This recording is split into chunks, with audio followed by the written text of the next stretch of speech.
I walked into his ballroom like I owned it, like I hadn't spent the last 3 months crying into silk pillowcases over a man who thought exclusivity was optional, and the dress I chose was a calculated act of war, crimson silk that poured over my body like liquid sin, the kind of dress that made grown men forget their own names. And I knew the exact moment he saw me, because the temperature in the room dropped 10 degrees, and every man within his line of sight suddenly remembered they had somewhere else to be. But I didn't look at him, not yet, because the first rule of revenge is making them wait, making them wonder, making them realize that the woman they took for granted is the same woman who just became every other man's fantasy. And I could feel his eyes on me like hands, possessive and furious, tracking every step I took across that marble floor. And God, it felt good, felt powerful, felt like finally, I was the one holding all the cards while he sat there drowning in the consequences of his own arrogance.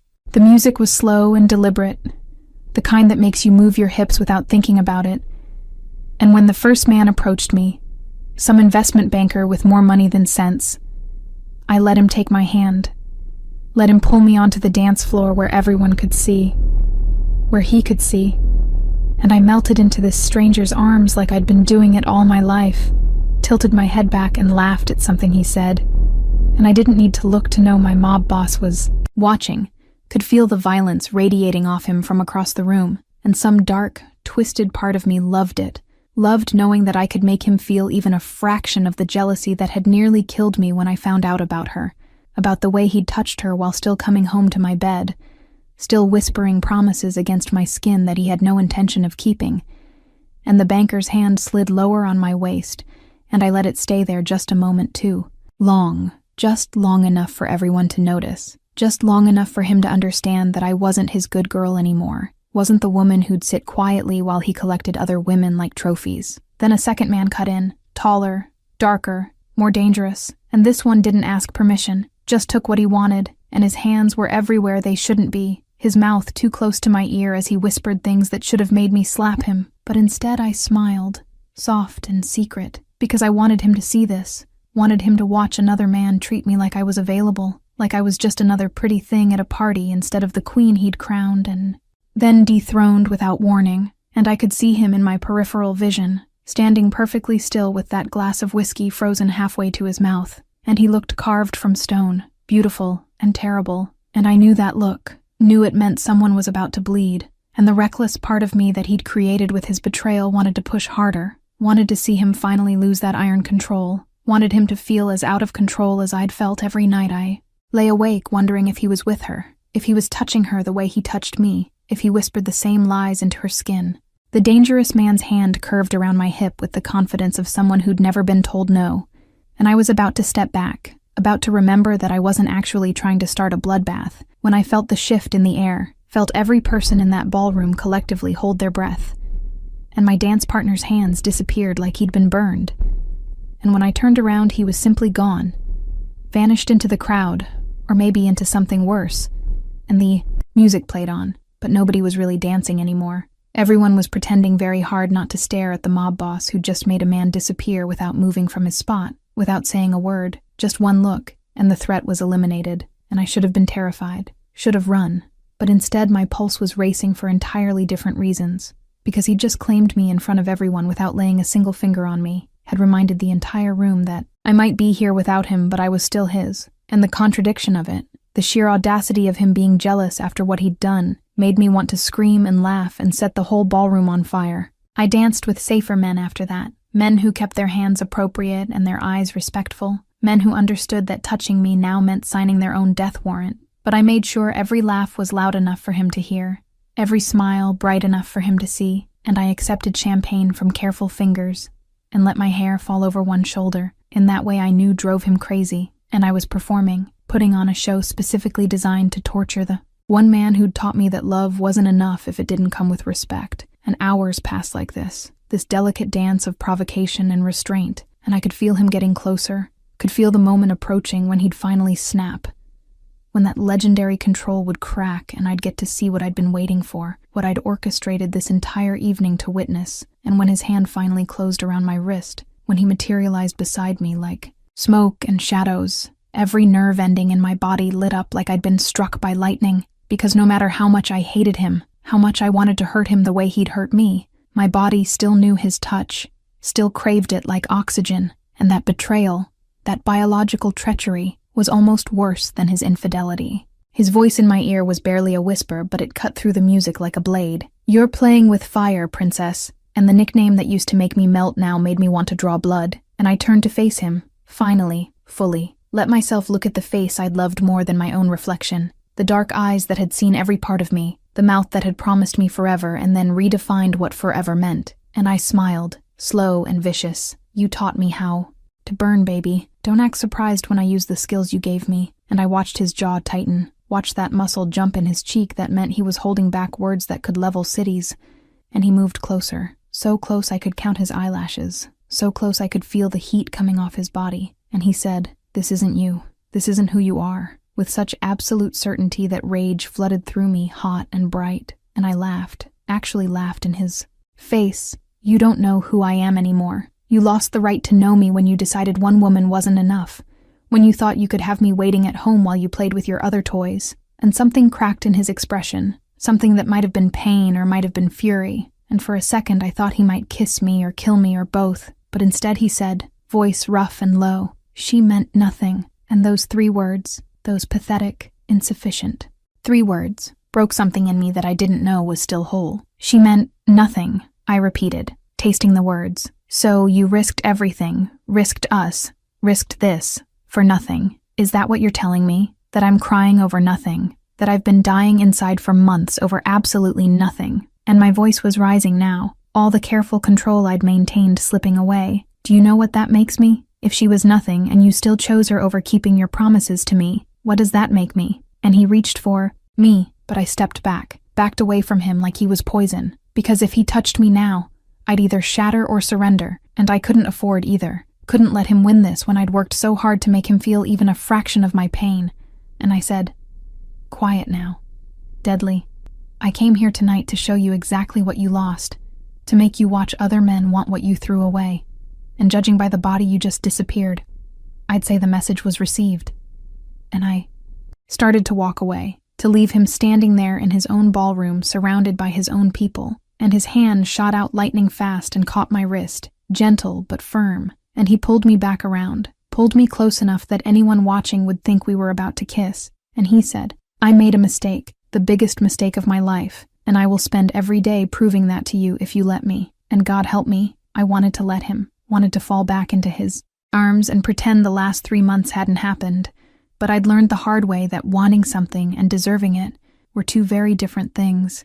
So I looked up at him with tears I refused to let fall and whispered, "You don't get to decide that you want me back just because watching other men touch me made you jealous. You don't get to claim me now because your ego can't handle seeing me move on. You threw me away, and I'm done being something you pick up when it's convenient." And I pulled my wrist free and walked away, and this time he let me go, and that hurt worse than anything, worse than the betrayal, worse than the jealousy, because some part of me had wanted him to fight harder, to refuse to let me leave, and the fact that he didn't, that he just stood there and watched me disappear into the crowd, told me everything I needed to know about how this story was going to end. Chapter 2, The Price of Betrayal. I made it to the bathroom before the tears came, locked myself in the furthest stall, and pressed my palms against the cool marble wall, trying to remember how to breathe, because walking away from him just now had taken every ounce of strength I possessed, and I wasn't sure I had any left.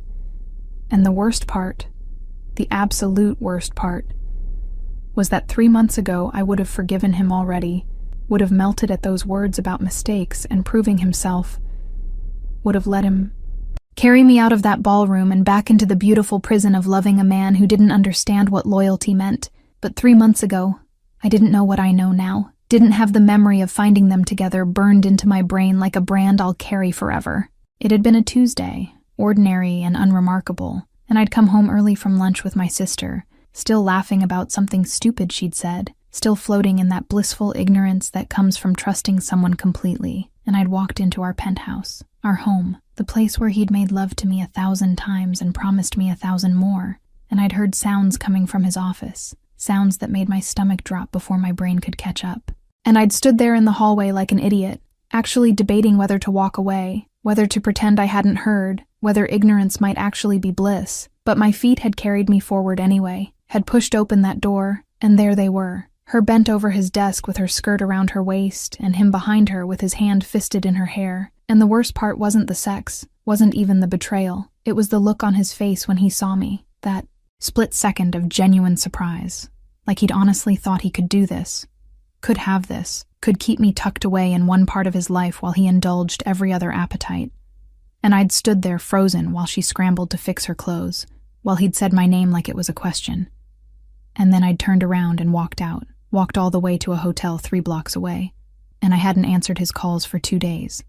Hadn't read his messages, hadn't let him explain, because what explanation could possibly matter when the image of them together was now permanently etched into my memory? When I finally did go back, when I finally let him talk, he'd acted like it was nothing, like I was overreacting, like men in his position didn't do monogamy unless they chose to, and I should have known that, should have understood that.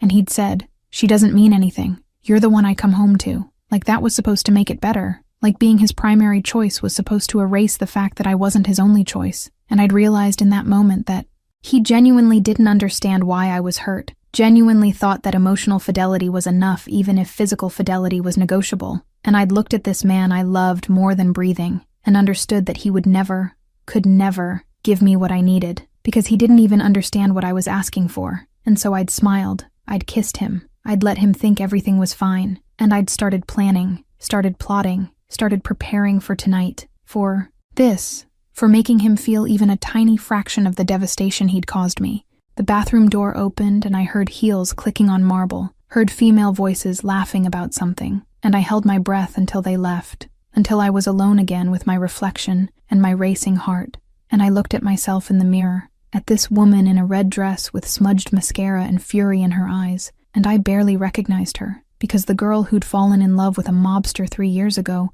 would never have orchestrated public humiliation, would never have used other men as weapons, would never have walked away from him twice in one night. But that girl was dead, killed the moment she'd walked in on her boyfriend fucking someone else in their home. And this new version, this harder, sharper, more dangerous version, she was a survivor, and survivors didn't forgive. They adapted, they evolved, they learned to bite back. I fixed my makeup, reapplied my lipstick, the same shade of red as my dress, the color of violence and passion, and I walked back out into that ballroom with my head high and my armor back in place, and I could see him immediately, standing exactly where I'd left him like he'd been frozen there, and our eyes met across the room, and something passed between us, something electric and awful and absolutely inevitable.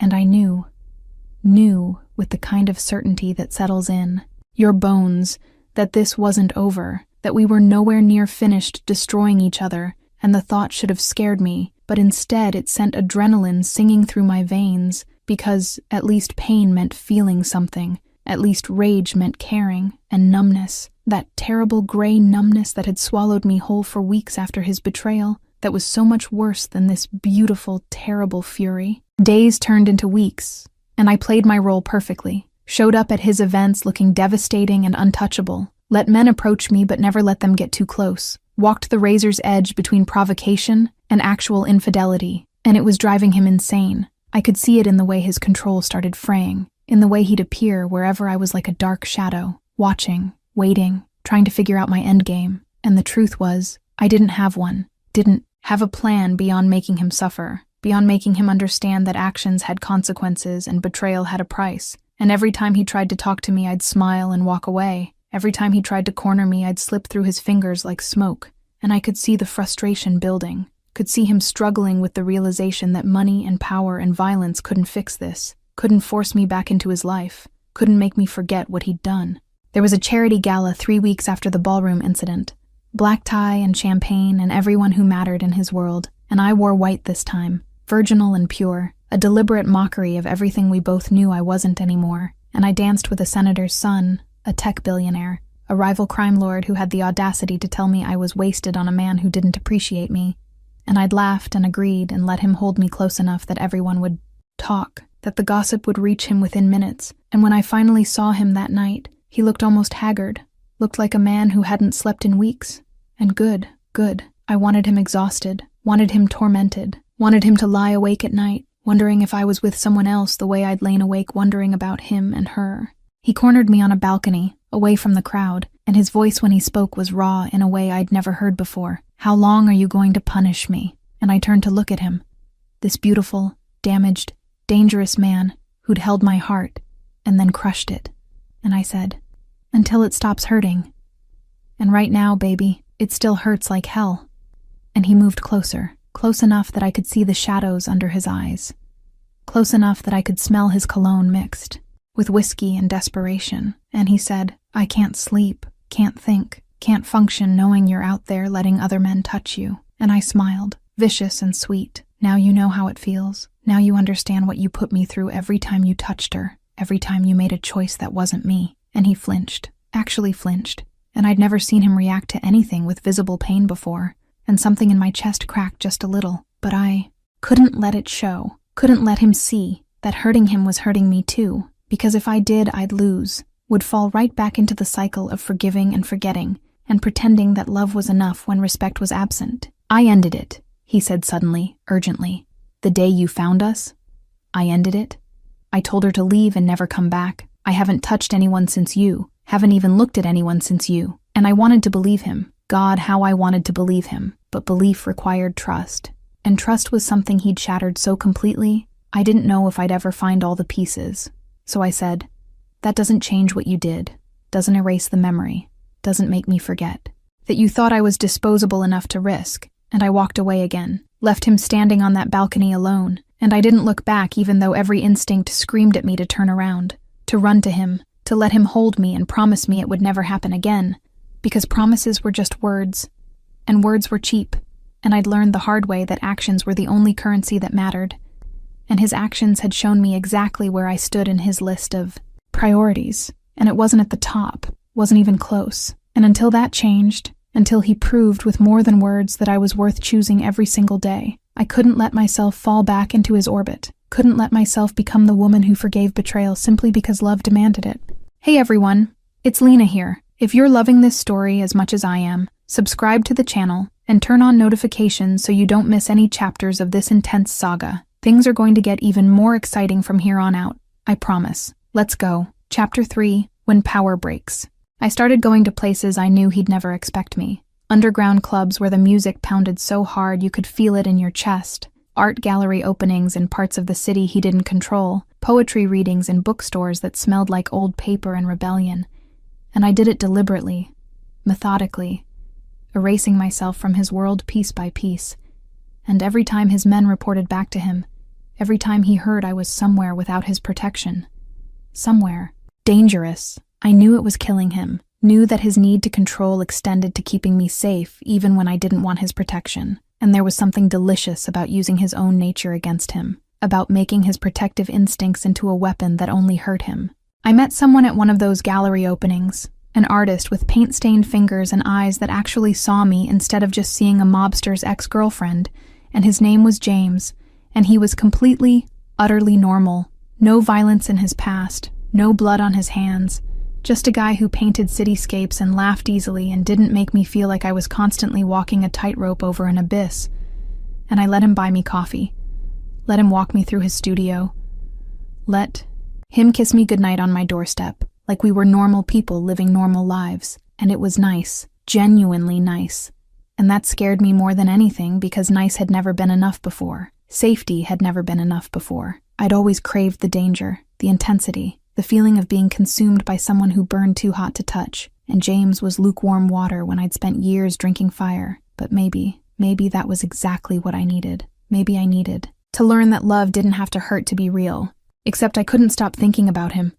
About the mob boss I was trying so hard to forget. Couldn't stop wondering what he was doing, if he was sleeping, if he was suffering the way I'd suffered. And it was pathetic, really, how completely he'd ruined me for anyone else. How even when I was with James, sweet, uncomplicated James, my mind was across the city imagining dark eyes and dangerous hands and a voice that could command empires or whisper my name like a prayer. And I hated myself for it. Hated that betrayal hadn't killed my love, had only twisted it into something sharper, something that cut us both. The night everything changed started ordinary enough. I was at dinner with James at some trendy restaurant in Soho, and he was telling me about his next exhibition, and I was nodding and smiling and trying to focus on his words instead of the empty feeling in my chest that nothing seemed to fill. And then I felt it, that familiar shift in the air that meant he was near, that awareness that prickled across my skin like electricity. And I looked up, and there he was, standing at the bar with a whiskey in his hand and murder in his eyes, and he wasn't even pretending not to stare, was just watching me with this intensity that made my pulse race and my hands shake. And James noticed, followed my gaze, and I watched the color drain from his face when he realized who was watching us, because everyone in this city knew that face, knew that reputation, knew that crossing him meant disappearing. "Is that?" James started, and I cut him off. "Yes, and I should have been angry that he'd followed me here, that he couldn't let me have one normal evening, one moment of peace, but instead I was exhilarated, was already standing up, already excusing myself, already walking toward him like a moth to a flame that would absolutely burn me alive. And when I reached him, he didn't say anything, just grabbed my wrist and pulled me outside, into the alley behind the restaurant where the city noise faded to a distant hum, and we were finally, dangerously alone. "You're dating him," he said, and it wasn't a question, was an accusation, and I laughed, actually laughed, because the hypocrisy was stunning. "I'm having dinner with him, which is more than I can say about what you were doing with her in our home," and his hand tightened on my wrist, not enough to hurt but enough to remind me that he could, that underneath the expensive suit he was still a predator, still dangerous, and he said, "He's not good enough for you," and I stepped closer, close enough to smell his cologne, close enough to see the exhaustion etched into his face, and I whispered, "Neither were you, apparently, since you needed to fuck someone else to feel satisfied," and something in him snapped. I could see it happen, could see the moment his legendary control finally broke, and he slammed his other hand against the brick wall beside my head, caging me in, and his face was inches from mine, and he said, voice rough and desperate, "I fucked up. I know I fucked up. I've known it every single day since you walked in on us. Every single night I lie awake remembering the look on your face, and I would give anything, do anything, to take it back, to be worthy of you again." His words hit me like physical blows, each one landing in the exact places I was most vulnerable, and I could feel tears burning behind my eyes, but I refused to let them fall, refused to give him the satisfaction of seeing me break. So I said, "You want to be worthy of me? Then prove it. Prove that I'm not just another possession you can't stand to lose. Prove that you actually love me, and not just the idea of owning me." And he leaned in closer, so close that his lips almost brushed mine, and he said, "How? Tell me how, and I'll do it." And I looked into his eyes, those dark, dangerous eyes that had seen me at my most vulnerable, my most broken, and I said, "Let me go. Really let me go. Stop following me. Stop sending your men to watch me. Stop making other men disappear for touching me. Let me live my life without you. And if you can do that, if you can respect my choice even when it's not the choice you want, then maybe I'll believe you've..."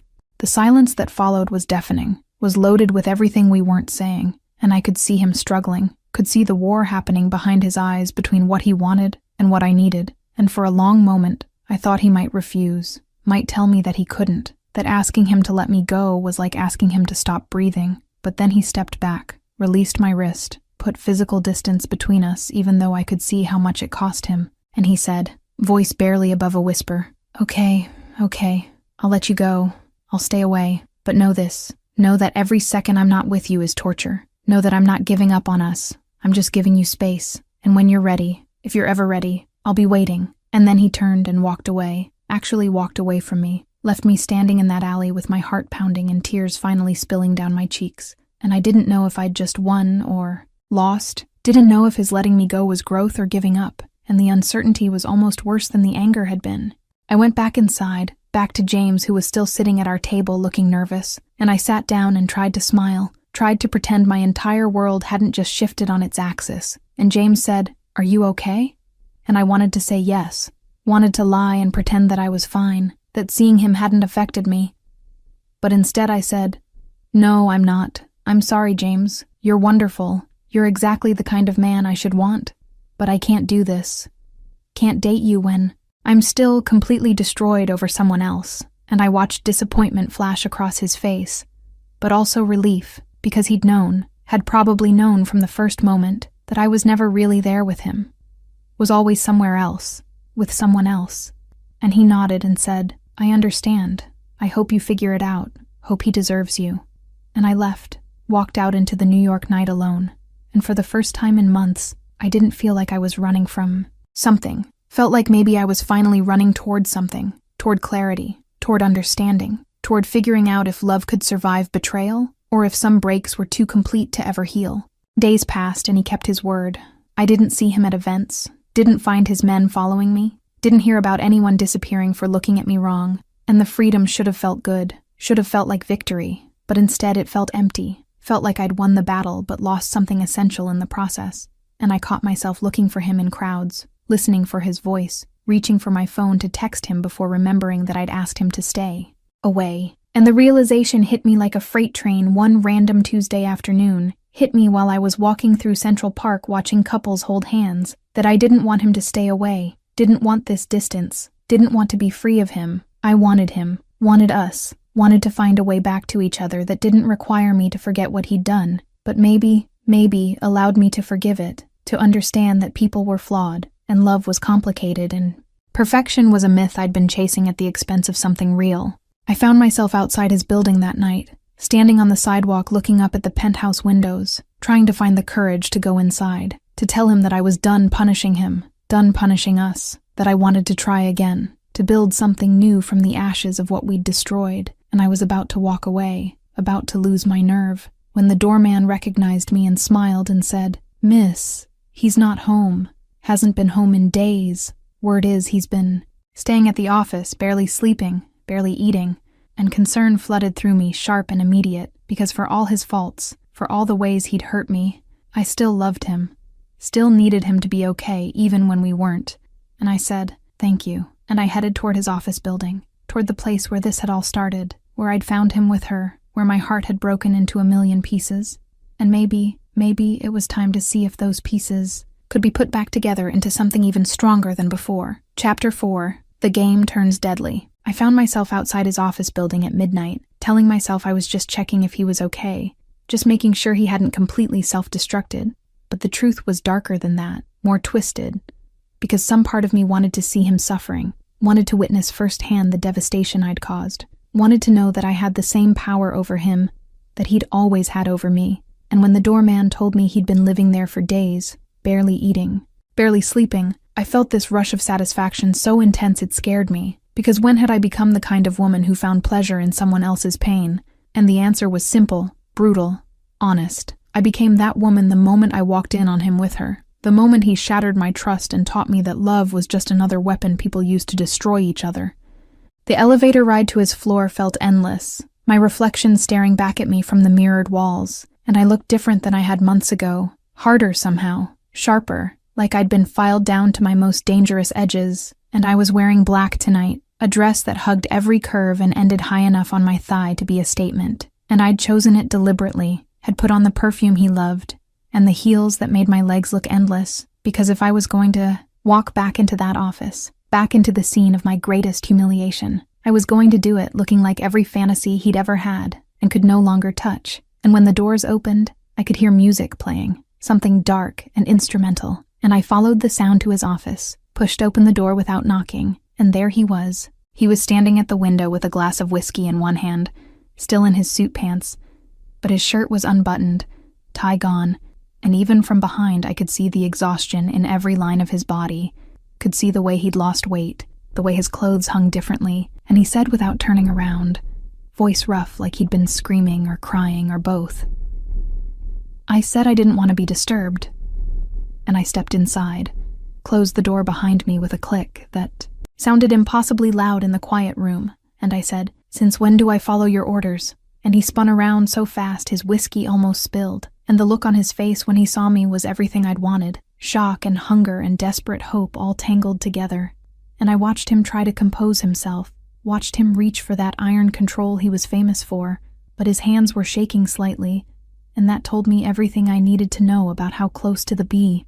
You're here, he said, and it sounded like a prayer, or maybe a curse, and I walked further into the room, my heels clicking on the hardwood floor, hips swaying because I knew he was watching, knew his eyes were tracking every movement, and I said, I heard you've been destroying yourself. thought I should come see if the rumors were true, and he laughed, bitter and sharp, concerned about me now. How generous. And there it was, that bite, that edge, the return of the man, who didn't beg, who took what he wanted and apologized never. And I smiled because this I could work with. This was the game I knew how to play. And I said, not concerned, curious, there's a difference. And I moved closer, close enough to see the dark circles under his eyes, the stubble on his jaw, the way his shirt was wrinkled like he'd slept in it, and God, he looked wrecked and it was beautiful. He set his glass down on the desk, the same desk where I'd found him with her, and the memory should have made me leave, should have made me run, but instead, it fueled something dark in me, something that wanted to reclaim this space, wanted to erase her from every surface he'd touched. And he said, "Why are you really here?" His voice dropping lower, more dangerous, and I could see him shifting, could see him remembering who he was, what he was, a man who controlled empires and made people disappear with a phone call, and he was trying to intimidate me, trying to regain the upper hand, but I'd learned too much, had become too dangerous myself, and I said, "Maybe I missed you. Maybe I wanted to see if you were really suffering, or if it was all an act to make me feel guilty." And I watched anger flash across his face, quick and hot, and he moved toward me with that predatory grace that had always made my pulse race, and he said, "You think I'm acting? You think this is some manipulation?" And he gestured at himself, at the evidence of his decline. "I've lost 15 pounds, haven't slept more than 2 hours a night, can't focus on anything except wondering where you are and who you're with, and if you're letting them touch you the way I used to touch you." His honesty was a weapon, and he knew it, was using it deliberately to crack my armor, and I should have stepped back, should have maintained distance, but instead I moved closer, close enough that I could smell his cologne mixed with whiskey and exhaustion, and I said, "Good, I want you to suffer, want you to feel a fraction of what I felt, want you to lie awake at night imagining me with someone else the way I imagined you with her." And his jaw clenched, that muscle jumping in, his cheek that meant he was barely holding on to his control, and he said, voice rough, Are you fucking him? That artist? That safe little nobody who probably paints you like you're something precious?" And the jealousy in his voice sent heat pooling in my stomach, liquid and dangerous. And I smiled. Would it matter if I was? Would it change anything? You don't get to be jealous anymore. You lost that right. And he stepped even closer, invaded my space completely. And he said, "I'll always be jealous. I'll always want to kill any man who touches you. That doesn't go away just because I fucked up." We were inches apart now, close enough that I could feel the heat coming off his body, could see the way his pupils were dilated, could feel the electricity crackling between us like it always had, like it always would. And I said, "You don't own me anymore." And he said, "I never owned you. You're not something that can be owned, but you were mine, and I was yours, and I destroyed that, and I'll regret it every day for the rest of my life." And his hand came up, almost touched my face, but stopped just short, hovering there like he was afraid I'd shatter if he made contact. And I could see the want in his eyes, the desperate need, and some cruel part of me enjoyed it, enjoyed having this power over him, enjoyed watching him struggle, and I leaned in closer, so close our lips almost touched, and I whispered, "You want to touch me?" And he said, voice breaking, "More than I want to breathe." And I smiled against his mouth and said, "Too bad," and started to pull away. His control snapped. I felt it happen, felt the moment he stopped trying to be good and just took what he wanted, and his hand fisted in my hair and he kissed me, hard and desperate and absolutely devastating, and I should have pushed him away, should have maintained my boundaries, but my body had been starving for this, for him, and I kissed him back with equal fury, equal need, and it was nothing like our kisses before, was all teeth and anger and months of repressed want, and his other hand gripped my waist, pulled me flush against him, and I could feel how much he wanted me, could feel the evidence of his desire pressing against my stomach, and I bit his lip hard enough to hurt, tasted blood, and he groaned into my mouth like pain from me was pleasure, and his hands were everywhere, sliding up my thigh, gripping my ass, tangling in my hair, trying to touch every part of me at once like he was afraid I'd disappear.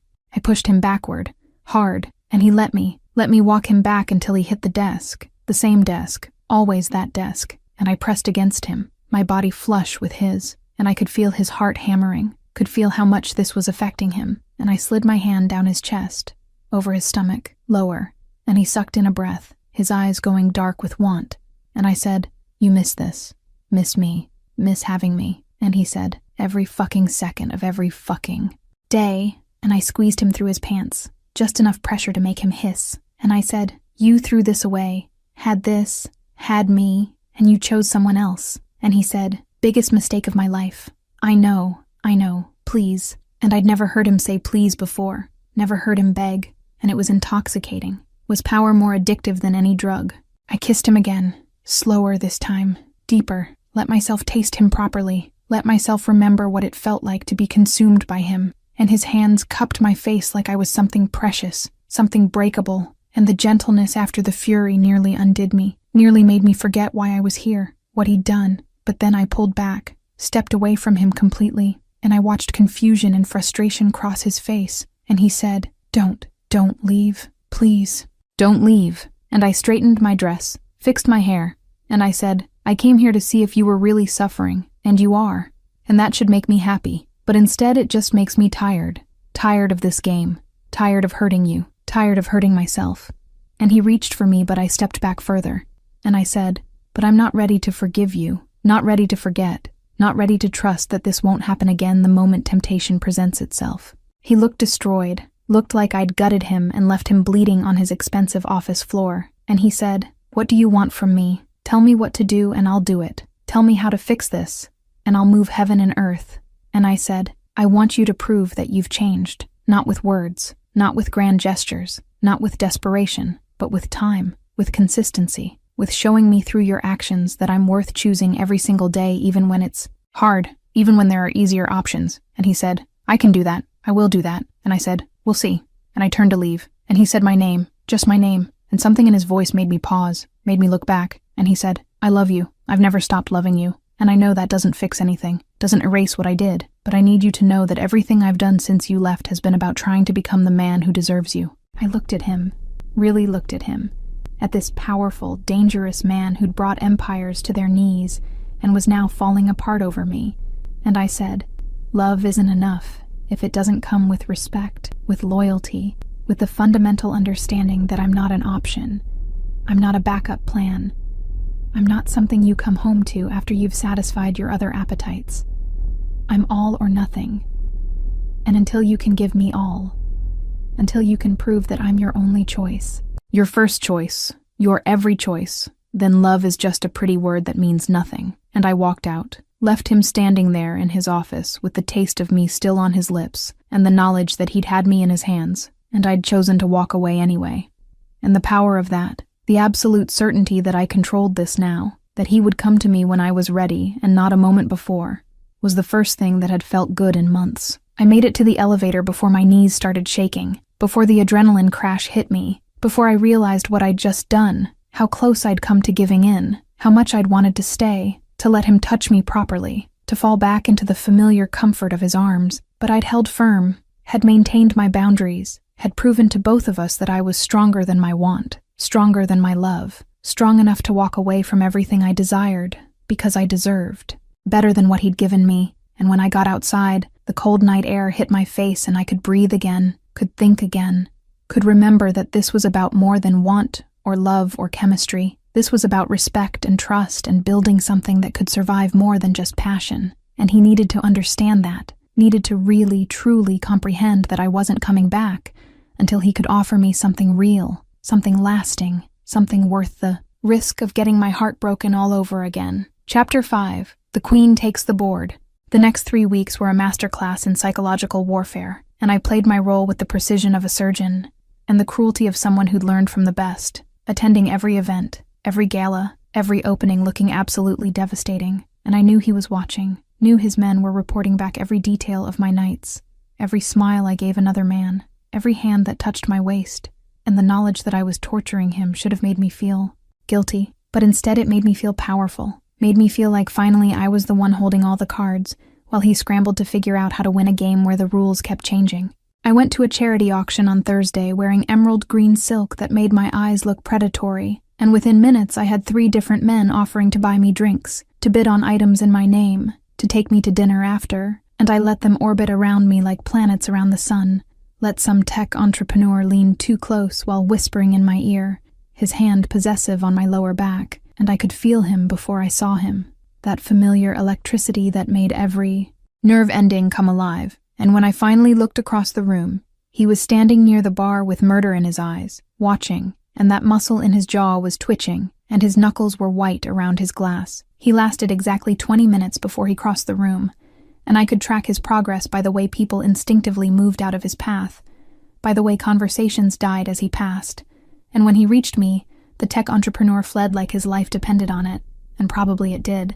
And my mob boss looked at me with those dark eyes that promised retribution and pleasure in equal measure, and he said, voice low enough that only I could hear, "You're playing a dangerous game, princess."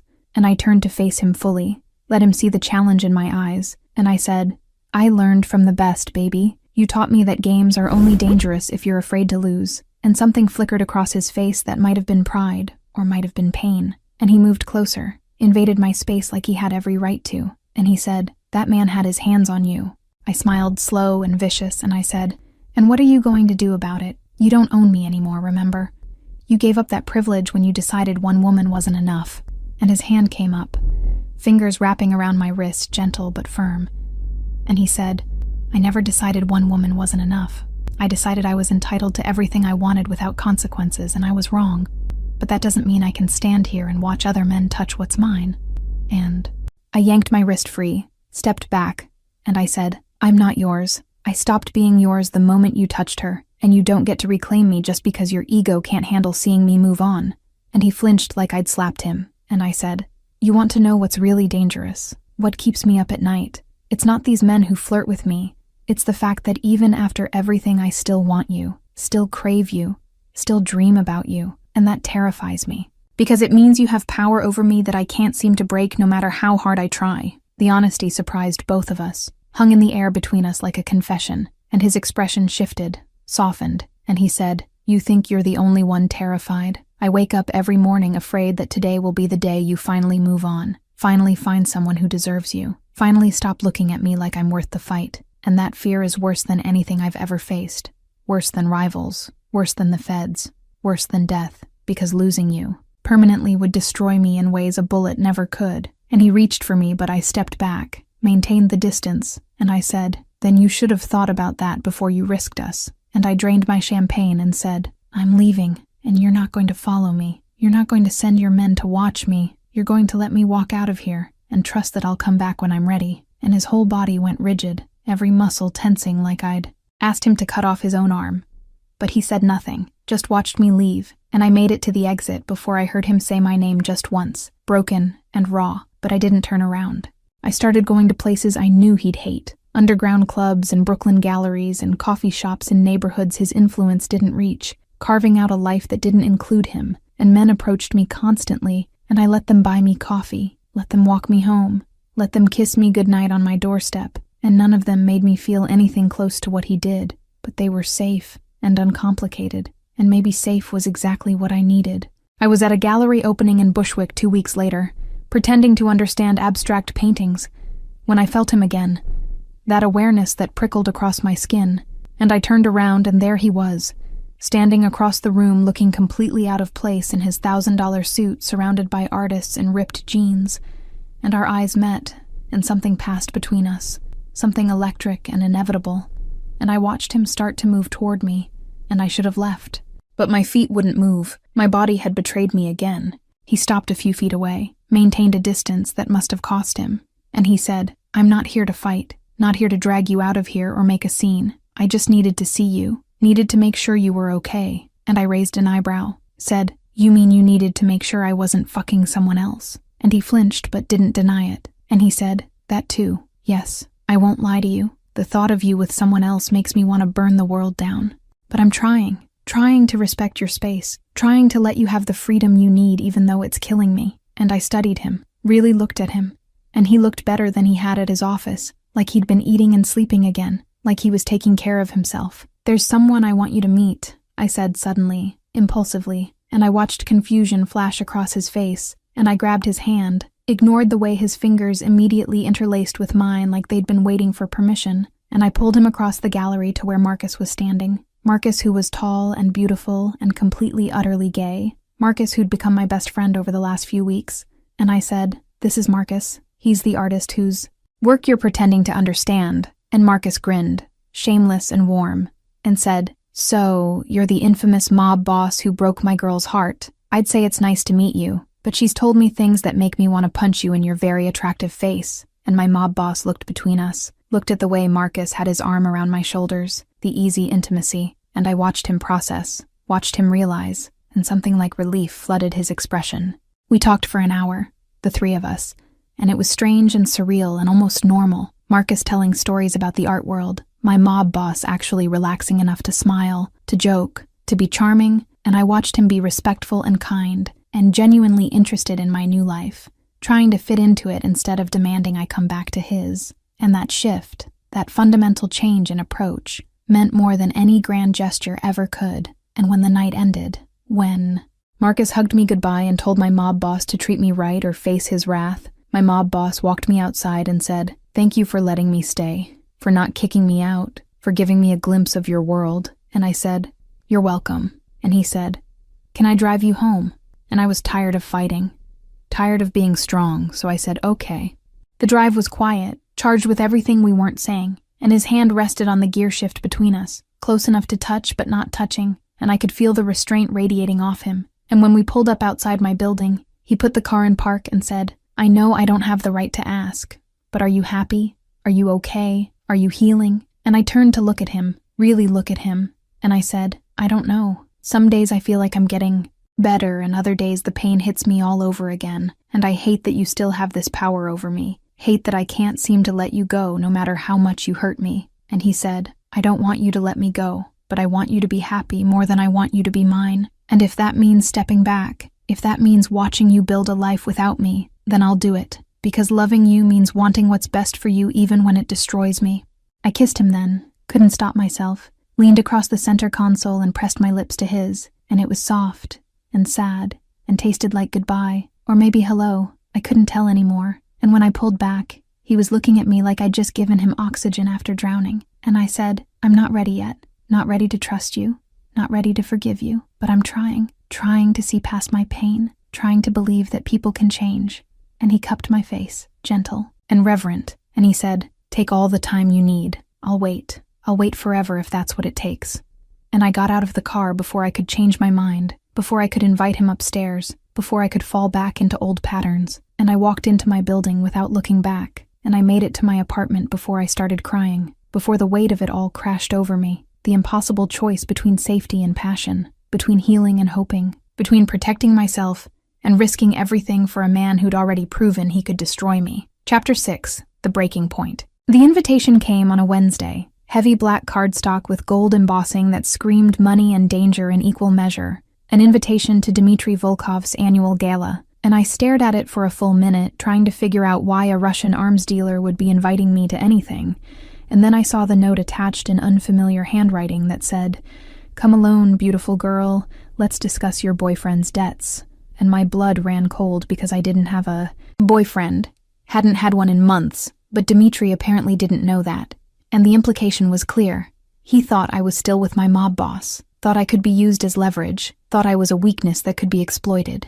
I should have thrown the invitation away, should have called him and warned him, should have done anything except what I actually did, which was put on the most devastating dress I owned, diamond white that made me look like an ice queen, and show up at Dmitry's mansion alone like I had a death wish. And maybe I did. Maybe I was so tired of the game, so exhausted from months of pushing him away while wanting him desperately, that I'd decided to do something monumentally stupid just to feel something other than this endless cycle of anger and want. And when I walked into that ballroom full of dangerous men and dangerous women, I felt eyes on me immediately, predatory and assessing, and I lifted my chin and smiled like I belonged there, like I wasn't terrified, like I hadn't just walked into a den of wolves wearing sheep's clothing. Dmitry found me within minutes, tall and blonde and handsome in that cold Nordic way, and he kissed my hand with old-world charm and said, "I wasn't sure you'd come.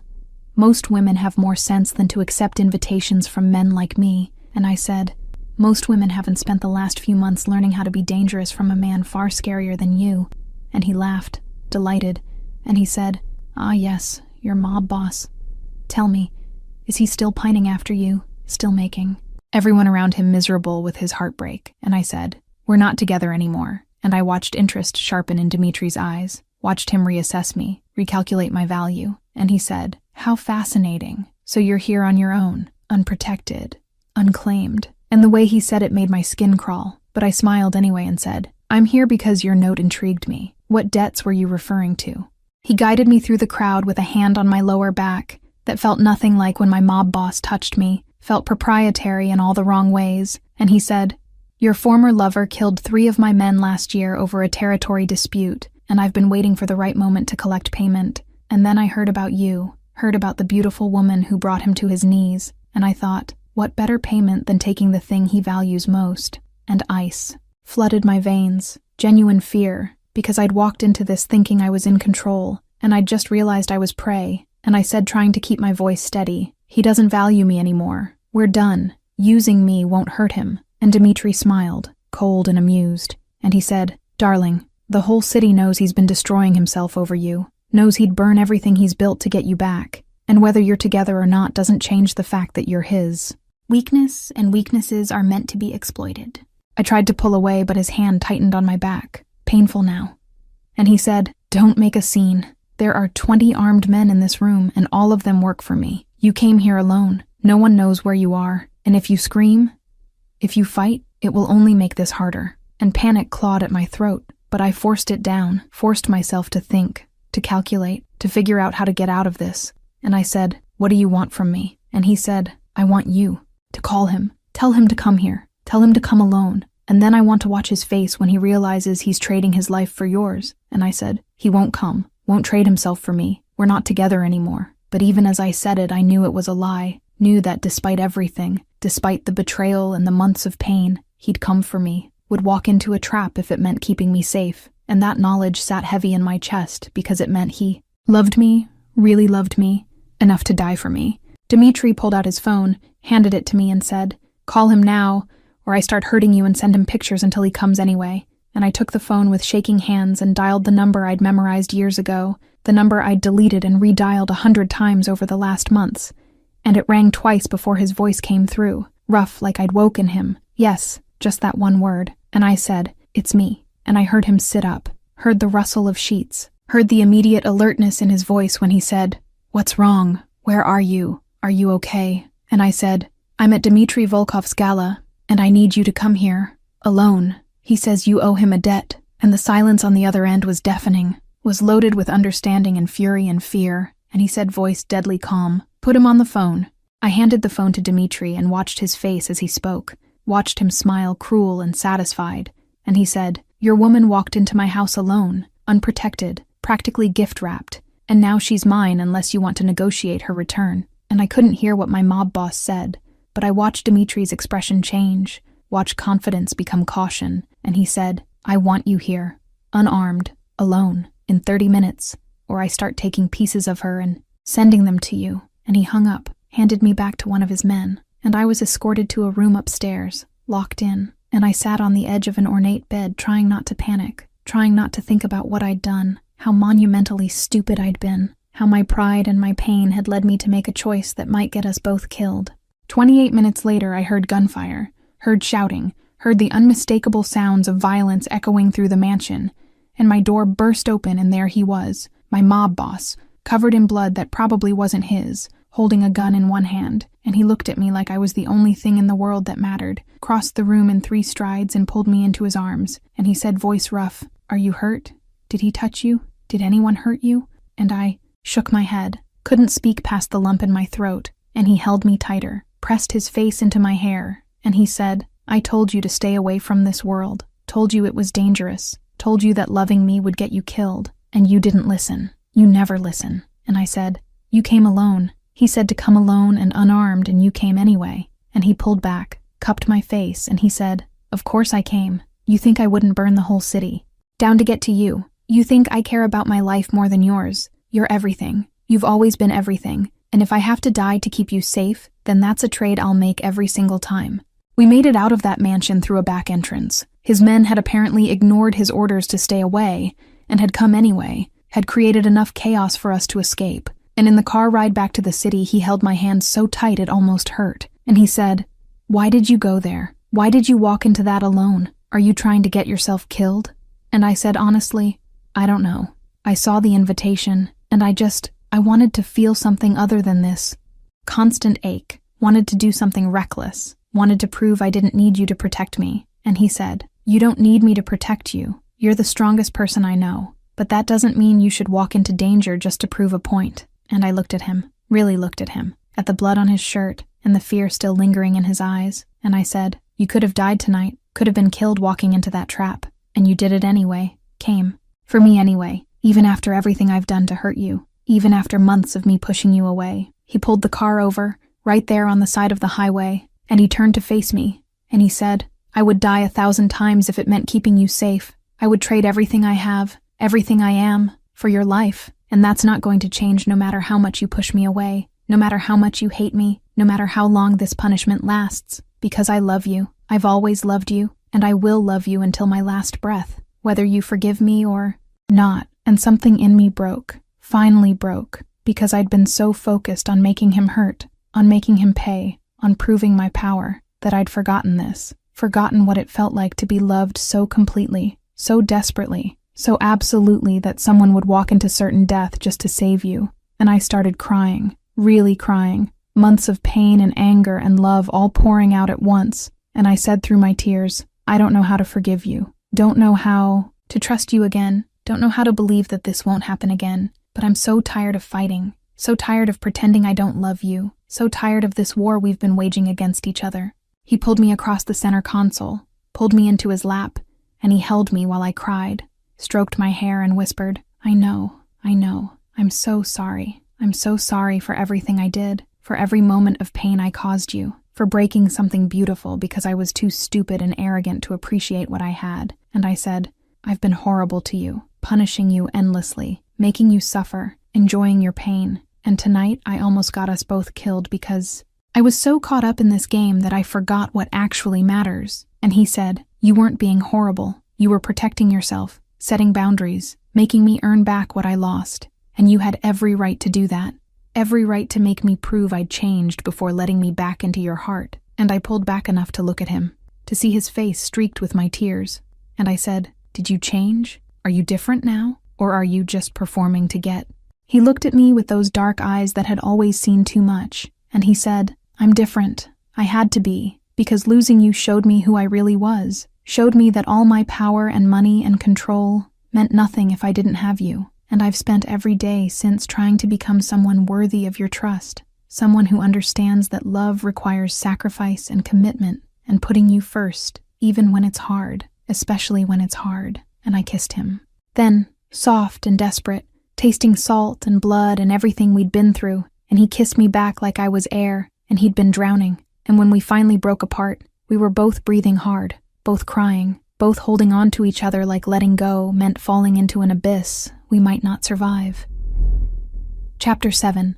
When Walls Fall. We drove to his penthouse in silence, my hand still in his, and when we got inside, he tried to clean the blood off himself, but I stopped him, took the towel from his hands and did it myself, wiping away the evidence of violence he'd committed to save me, and my hands were shaking because I kept seeing it, kept replaying the moment he'd burst through that door looking like death incarnate, willing to trade his life for mine without hesitation. And I said, voice barely above a whisper, "You could have died tonight." And he said, "But you didn't. That's all that matters." And I pressed my forehead against his chest and said, "No, you matter. Your life matters. And I've spent so long punishing you that I forgot that. Forgot that hurting you was hurting me too. Forgot that this war I've been waging was destroying us both." He wrapped his arms around me, held me close, and I could feel his heart beating steady and strong under my palm. And I said, "I need to tell you something. Need to explain why I've been so cruel. Why I couldn't just forgive you even when I could see you were trying." And he said, "You don't have to explain. I understand." But I shook my head and said, "No, I need to say this. Need you to understand what it was like." And I pulled back, led him to the couch, and we sat down, facing each other. And I took a deep breath and said, "When I walked in on you with her, when I saw you together, something inside me died. Something fundamental that I didn't even know I could lose. And it wasn't just trust. It was worse than that. It was my belief in my own worth, in my own value. Because if I wasn't enough for you, if you needed someone else, even when you had me, then what did that say about me, about my desirability, about whether I was worthy of being?"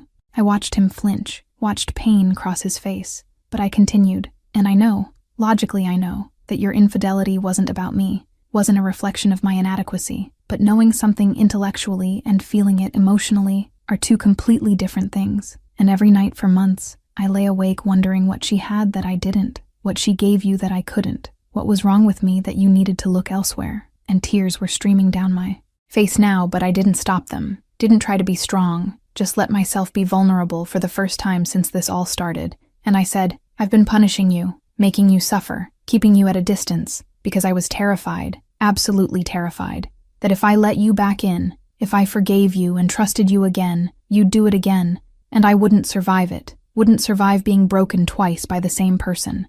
He reached for my hand, laced his fingers through mine, and he said, voice rough with emotion, there was nothing wrong with you, nothing you lacked, nothing she had that you didn't. My cheating was about my own brokenness, my own inability to believe I deserved something good, and instead of protecting what we had, instead of being grateful for you, I sabotaged it, destroyed it, proved to myself that I was exactly as unworthy as I'd always believed. And I said, but that doesn't help. Knowing it was about you and not me doesn't make the pain less, doesn't make the images go away, doesn't stop me from wondering every time you're late, every time you look at another woman, every time you're out of my sight, whether you're doing it again, whether I'm being a fool for giving you another chance. He pulled me closer, pulled me into his lap, and he said, I know the trust is gone and words can't rebuild it. Only time can, only consistency can, only me choosing you every single day even when it's hard, especially when it's hard, and I'm prepared to do that. Prepared to be transparent and patient and understanding while you heal, because I did this, I caused this damage, and it's my responsibility to help fix it. And I said, but what if I can't heal? What if the wound is too deep? What if I'm broken in ways that can't be repaired? And he cupped my face, made me look at him, and he said, then we'll be broken together, and I'll love every scarred, damaged, beautiful part of you, and we'll build something new from the pieces, something stronger than what we had before, because it's been tested and survived.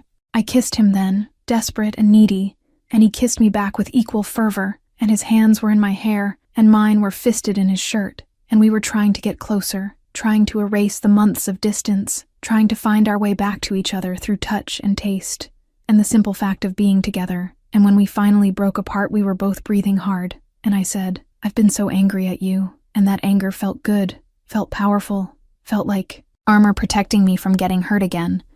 But tonight, when I thought you might die, when I realized you'd walked into a trap for me, the armor cracked, and underneath it was just this overwhelming love that I've been trying to deny, trying to bury, trying to pretend didn't exist. He stroked my hair, gentle and reverent, and I continued, I've been horrible to you, making you watch me with other men, enjoying your suffering, using your love for me as a weapon to hurt you, and I justified it by saying you deserved it, that you needed to feel what I felt. But the truth is, I was scared, terrified actually, that if I stopped punishing you, if I let myself be vulnerable again, you'd have all the power, would be able to destroy me completely. And I couldn't let that happen, couldn't risk being that helpless again. And he said, you were never horrible, you were protecting yourself, and you had every right to. I gave you every reason not to trust me, every reason to keep your walls up, every reason to make me prove myself before letting me back in. I stood up, paced to the window, looked out at the city lights blurring through my tears, and I said,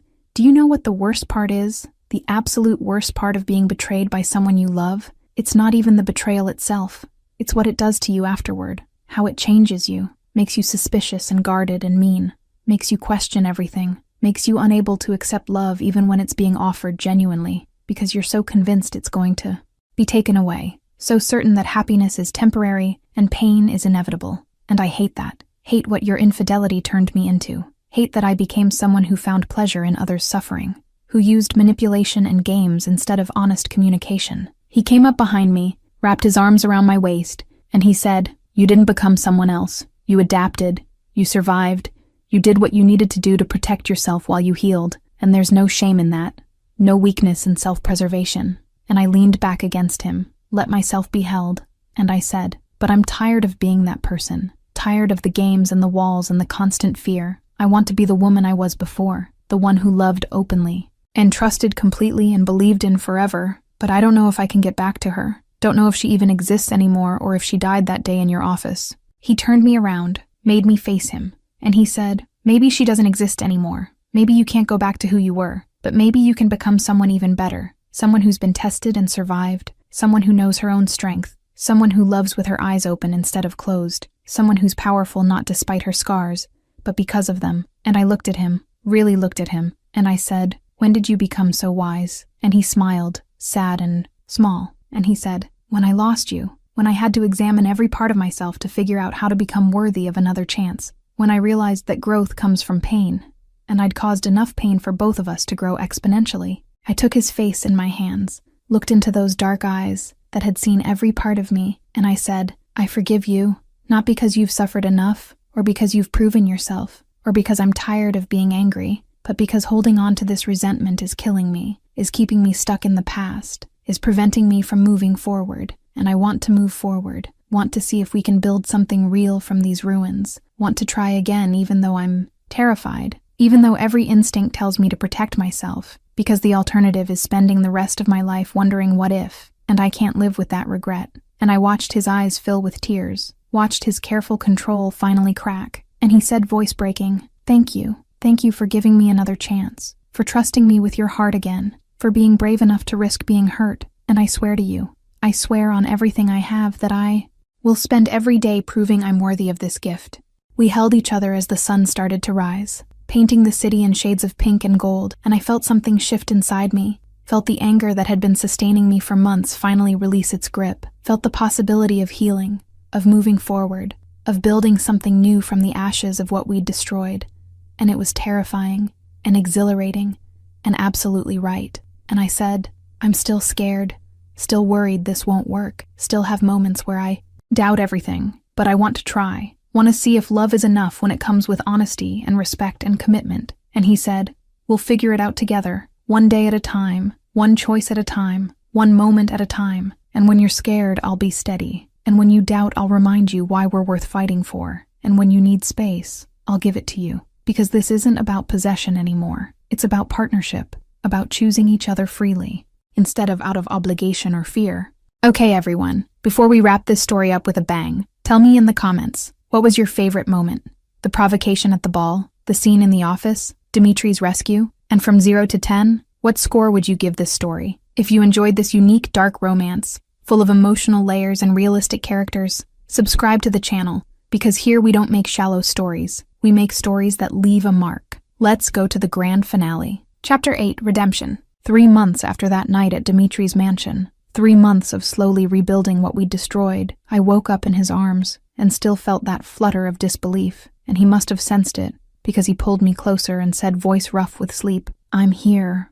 I'm real. We're real. Stop overthinking." And I turned to face him, studied his face in the morning light, and I said, "How do you always know?" And he smiled, traced my jawline with his fingers, and he said, "Because I know you. Know that you still wake up sometimes expecting this to fall apart, and I understand that trust takes time to rebuild." He'd been different these last 3 months, fundamentally different, and it wasn't just the big gestures like coming home early every night or letting me have complete access to his phone and schedule. It was the small things, the way he checked in constantly, the way he actually listened when I talked, the way he'd canceled business trips to stay with me on bad days, the way he'd gone to therapy, actual therapy, to work through whatever brokenness had led him to sabotage us. And I'd gone too, separately and together. And it was hard, brutally hard, but it was necessary, was the foundation we needed to build something lasting.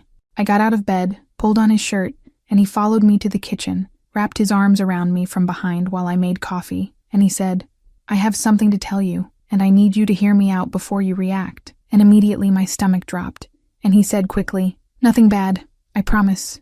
Just something I need to say." And I turned in his arms, looked up at him, and I said, "Okay, I'm listening." He took a deep breath and said, "I saw her yesterday. The woman from before. She came to my office wanting to talk, and I could have handled it quietly, could have kept it to myself, but I made a promise to be transparent, to never keep secrets again no matter how small. So I'm telling you. And I need you to know that I didn't let her in, didn't speak to her beyond telling her to leave, didn't give her a single moment of my time, because you're the only woman who gets my time. I felt the old jealousy rise up sharp and hot, felt the insecurity that still lived in my chest despite months of reassurance. And I said, "What did she want?" And he said, "I don't know. I didn't ask, didn't care. just told security to escort her out and add her to the list of people who aren't allowed in the building. And I studied his face, looking for deception, but all I saw was honesty, raw and uncomfortable honesty. And I said, "Thank you for telling me. I know that was hard. I know you probably debated keeping it to yourself to spare me the pain, but I appreciate the transparency, appreciate that you're keeping your promise even when it's difficult." He pressed a kiss to my forehead and said, "I'll always tell you, even when it's hard, even when I'm worried about your reaction, because secrets are what destroyed us the first time, and I won't let that happen again." And I held him tight and said, "I still have moments where I doubt, where I'm scared that history will repeat itself, but then you do things like this. Choose honesty even when it's uncomfortable, and it reminds me why I gave you another chance. Reminds me that you really have changed." That afternoon, he took me somewhere I didn't recognize, drove us out of the city to a house on the water, beautiful and private and full of light, and when I asked where we were, he said, "Somewhere I want to show you, somewhere that means something," and he led me inside. And the house was empty but elegant. And he said, "I bought this place 2 months ago, been working on it in secret, wanted it to be perfect before I showed you." And I walked through the rooms, saw the care he'd taken, the reading nook by the window, the chef's kitchen, the studio space with perfect light for painting, and I turned to him with tears in my eyes and said, Why did you do this?"